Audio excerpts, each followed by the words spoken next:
I've dusted my bicycle. Can't quite seem to get my balance right, but I'm working on it. Yes, our country has changed again. The hike in the cost of petrol, which we were barely surviving on, is nothing compared to the new hike we just experienced during the week, with the NNPCL petrol station selling at 897 naira per litre as against the previous 617 naira per litre. An explanation is necessary. Will fuel now always be available? Will the black market guys get off the streets? Our guest on this edition of Dateline Abuja is an economist, and we unravel the consequences of these decisions on the Nigerian. This is Dateline Abuja. Hello and welcome to Dateline Abuja. I'm Kayla Megwa. Let's begin with a recap of the major stories this week from Nigeria's presidency. President Bola Tinubu has called on global leaders to embrace multilateralism and reject protectionism as essential steps towards achieving lasting peace, security and stability. President Tinubu made this call while addressing a high-level meeting on peace and security at the 2024 Forum on China-Africa Cooperation in Beijing, China, in his capacity as the chairman of the ECOWAS Authority of Heads of State and Government.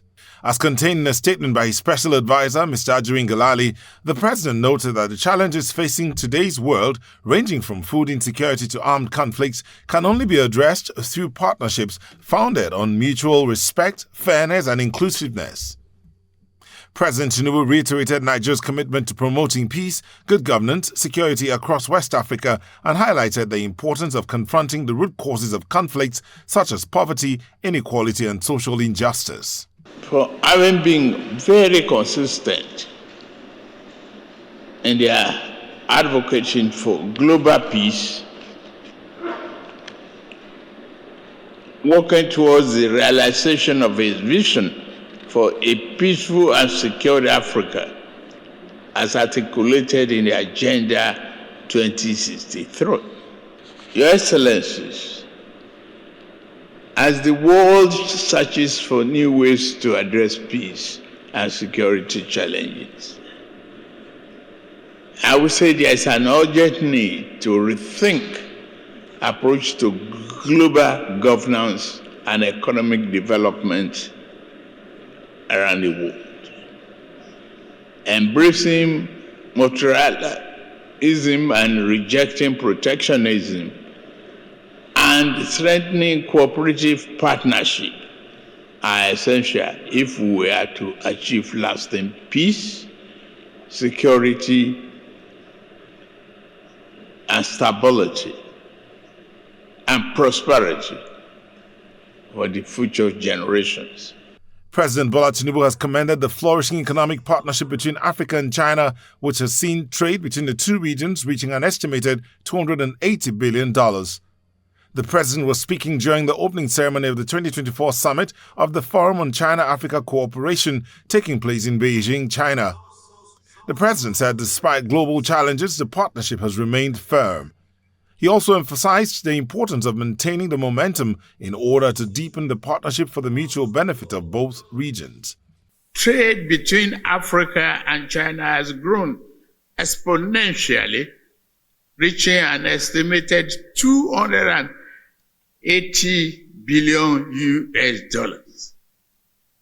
These impressive figures speak volumes about the strength of our economic relationship and expanding integration of our market. I say, China's Belt and Road Initiative, align with the Africans' own infrastructure goals under African Continental Free Trade Agreement. Vice President Kashim Shettima has summoned the Minister of State for Petroleum Oil, Mr. Heineken Lubobri, the Group Chief Executive Officer of the Nigerian National Petroleum Company Limited, Mr. Mele Kyari, and the National Security Advisor, Mr. Nuhu Ribadu, over the hike in the price of premium motor spirit and the scarcity of the product. The meeting followed a directive given by President Bola Tinubu to the Vice President. Senator Shettima inaugurated the NDPHC management team at the conference hall of his office at the State House, Abuja, during which he charged them to bring their wealth of experience to bear. Present at the inauguration are Governor Hope Uzodinma of Imo State, who is the governor representing the Southeast on the board of the NDPHC, and the Attorney General of the Federation, Mr. Lateef Fagbemi. Speaking to the State House correspondents after the meeting, the new managing director of the NDPHC says they are committed to repositioning the company. We came for our inauguration and our first outing at a board meeting where we had very, very promising and very fruitful deliberations around how to reposition the company for growth. We're very keen on utilizing strategy, cutting-edge strategy, to propel the NDPHC to greater heights by ensuring that we come up with new solutions that would explore very fruitful market opportunities for us within the energy ecosystem. We understand the significance of adequate and quality electricity to all Nigerians, to vulnerable Nigerians, and therefore our overarching goal is to foster energy inclusion by bridging electricity access gaps to vulnerable Nigerians in underserved and unserved communities, and which is our drive in line with Mr. President's renewed hope agenda for lighting up Nigeria. The Secretary to the Government of the Federation, Senator George Akume, has called for immediate and collective action to address the alarming rate of road crashes in Nigeria. He made the call in Abuja during the launch of the Federal Road Safety Corps mobile app and digital national crash reporting information system. Senator Akume notes that between January and December 2023, over 5,000 Nigerians lost their lives in road crashes, while 31,000 were injured in such situations. Between January to July 2024, 2,776 persons were killed and 16,000 injured as a result of road traffic crashes. These figures call for concern from both governments and non-governmental stakeholders on road safety.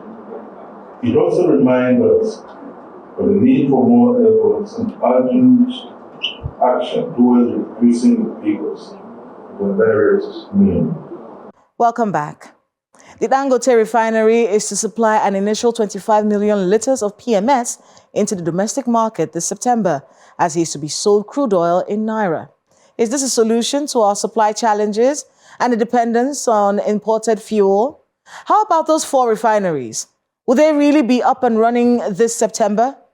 In the meantime, the cost of fuel has risen again and the citizens are groaning louder. Please watch this.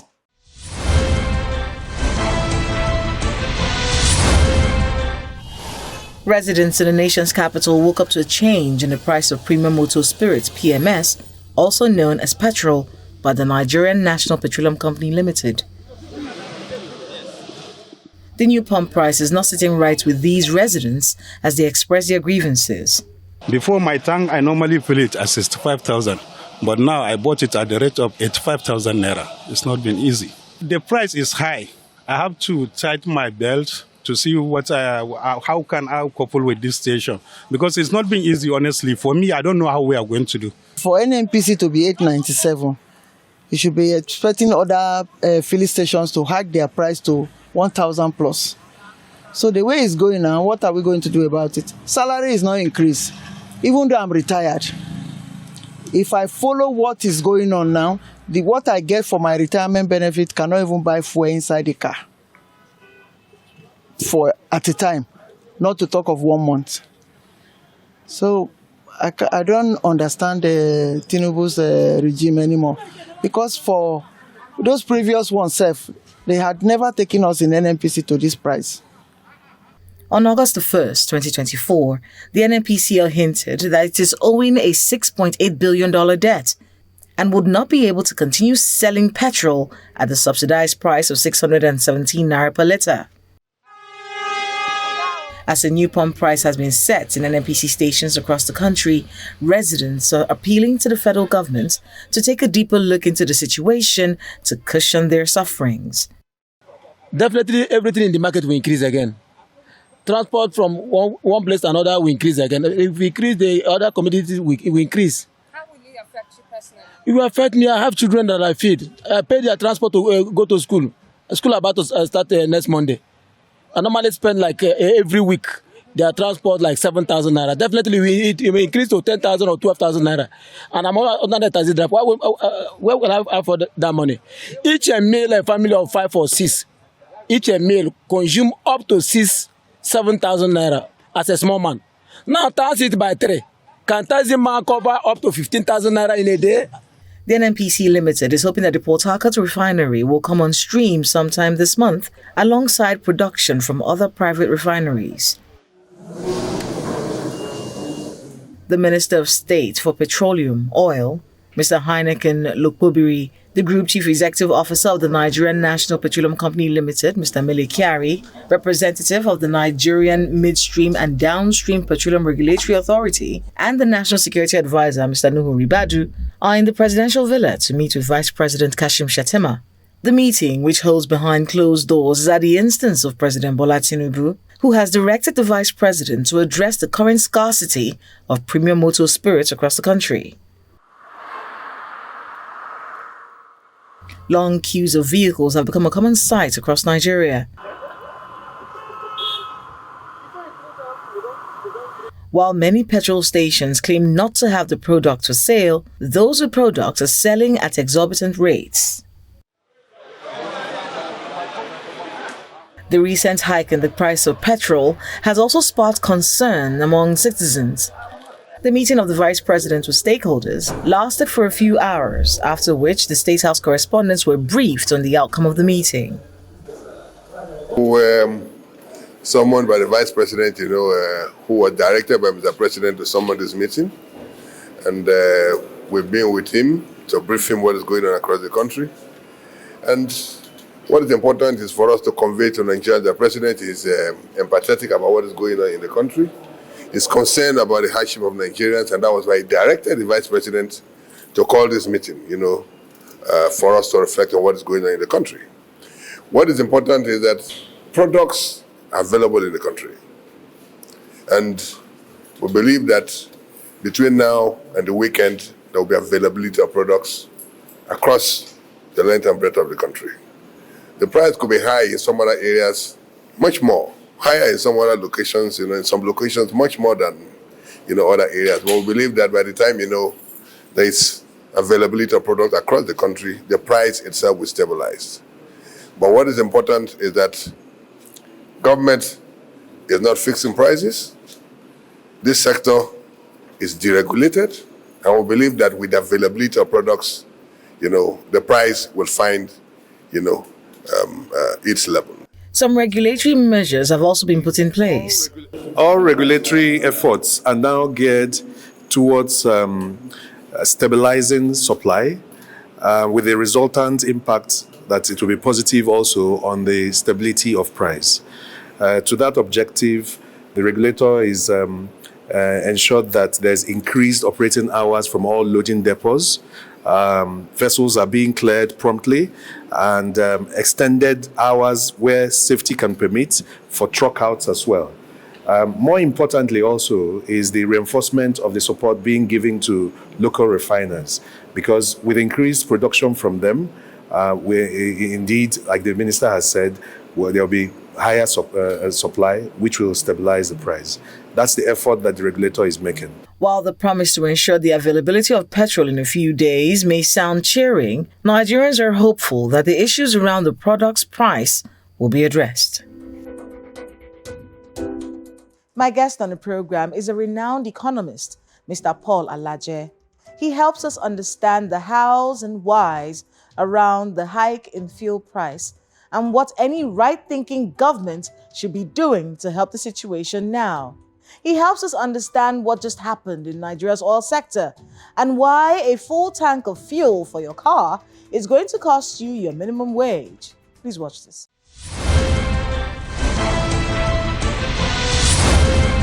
Mr. Paul Alaje, welcome to Dateline Abuja. Thank you so very much for having me. So let's get to it. With everything that's happened, the hike in the price, I want to be able to find out how this has happened. A simple explanation as to why this has happened and why we're buying fuel at this rate right now. So there are quite a number of reasons for the recent increase in the price of PMS. One of the arguments, and I want to stay in the middle, I don't want to speak for or against. One of the reasons could be that eventually, after several deniers, NNPC agreed that it's owing substantial amount.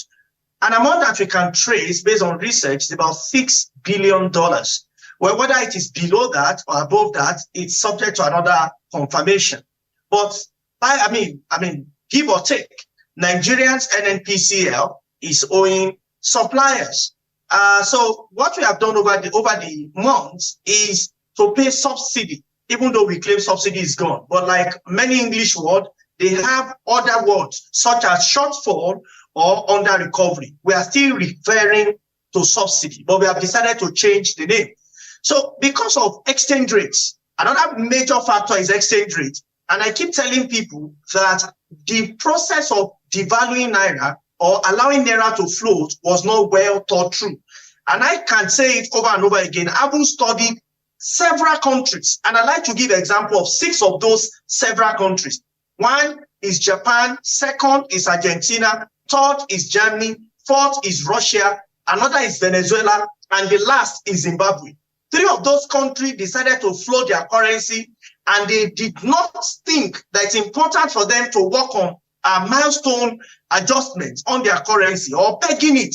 Eventually, those countries, even till now, they have their currencies on the back, is affecting everything. Some of the times, the country will even think removing subsidy on things is what matters. And you can take that again versus the other 3 countries, just as Russia, that witnessed economic quagmire within the 70s to 1998. Up until 1999, that Russia now knew that floating their currency was a big mistake. Leave that. Look at another country such as Germany. After the Second World War, German currency became worthless. In fact, Germany had to abandon the currency. Many people did not know that the first currency of Germany was not Deutschmark. Germany had another currency that became so worthless that the country abandoned, then brought in a new currency, Deutschmark. But before introducing Deutschmark, what Nigerian government must do, and indeed the same thing is what German government did, is to stop any excessive spending. That is, increased budget deficit must end. We had the same conversation at the time when the cost of fuel entered 600 and something. And now here we are at 800 and something, and there are rumors that it might get higher. What does that mean for the Nigerian right now? Inflation is going to increase beyond 33%, and it will even affect food inflation. Small businesses, we have concerns. There may be high social concern. If you remember the interview I had with you earlier in the year in January about 2024 budget, and I said 2024 budget will not save Nigeria. It's in fact a budget of debt because the largest component in it is debt. What that means is that our national debt profile may also increase because this certainly will affect exchange rate. When there is high inflation, it will certainly affect exchange rate. When exchange rate goes worse, it has a lot of implication. And that is why, for me, the sukkah could be that we have a private refinery coming mainstream, and government has promised over the years that Port Harcourt refinery become functional. Now, the new date is that it's going to happen this month, happened promised last month. Whether that will happen or not, well, it's a different kettle of fish. But for me, what we would likely see is people's purchasing power will sporadically reduce, and that will necessitate increase in poverty line. What should have been done before this happened? Yeah, before removing subsidy at all and floating the currency at all, what we should have done is to allow at least one refinery to be mainstream because of pressure that we have on our local currency. 2, the president should immediately seize any form of deficit financing, whether for federal government, and advise the state government to do so. For us to come out of economic quagmire, there are decisions that must be made that are foundational for our growth and for our development. For me, we have no option. We're in a democratic setting, and I would want Nigeria to be law-abiding, even though in spite of the difficult situation, like I did appeal to protesters the last time, to embrace dialogue with government. I will continue to champion to be civil in our commentary, to be civil as a nation, but to also hold our government to account and provide useful advice to those in authority. Because when they succeed, we will succeed as a nation. And if they don't succeed, it will affect all of us together. So we are here together. We must make it work. Should the president speak to the Nigerian people? Some people believe he should, but what's he going to say? I mean, what are you going to say right now? There is a lot to be done. I can tell you we can head Nigeria economic crisis, at least in the short term, in about 9 months to 1 year. Look at the issue of food. I had advocated that the president should not just hand over food concerns to governors. We need to create at least 100 farm ops. Whether we want to call it Tinubu Farm Hub or Bat Farm Hub or Jagaban Farm Hub, the name does not matter. It's not about nomenclature. What happened is that a governor, a state, or a local government, I beg your pardon, should give us a minimum of 100 hectares of land. And we look for what is mostly what we grow the more after soil tests in such local government. This is what we should be doing now to boost food supply. Look at the last report by the National Bureau of Statistics, where National Bureau of Statistics said that Nigeria economy grew by 3.19%. In the real sense, in dollar terms, we did not grow, because when you look at the nominal growth over 16%, then the real GDP came down to 3.19%. We know inflation.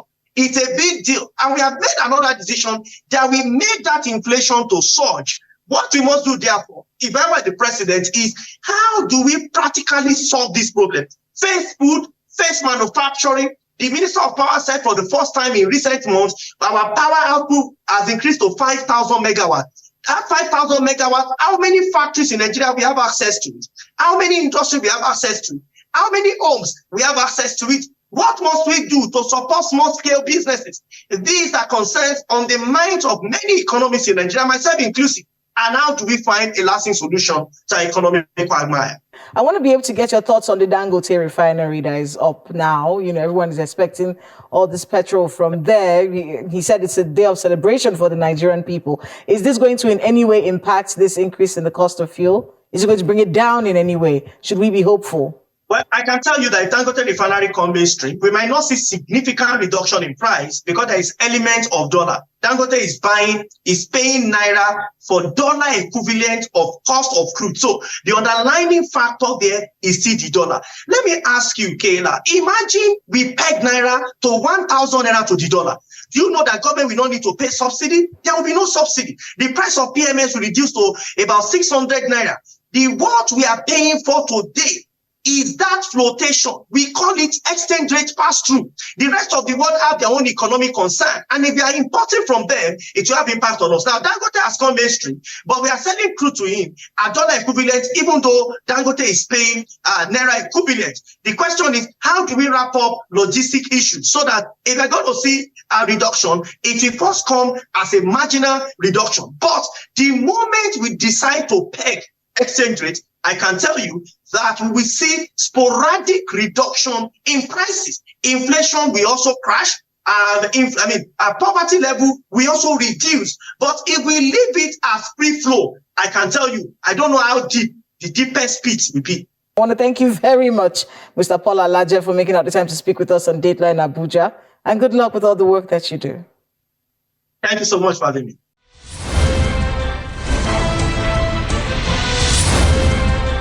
Thanks to my guest and to everyone who spoke to us today on the program. The times are hard, yes, but please don't lose your humanity. While we demand accountability from regulators, take it easy and protect your mental health. That's Dateline Abuja this week. Please let us know the happenings in your neighborhood using the social media handles showing right now on your screens. Thank you so much for watching. I'm Kayla Magwa. See you next time.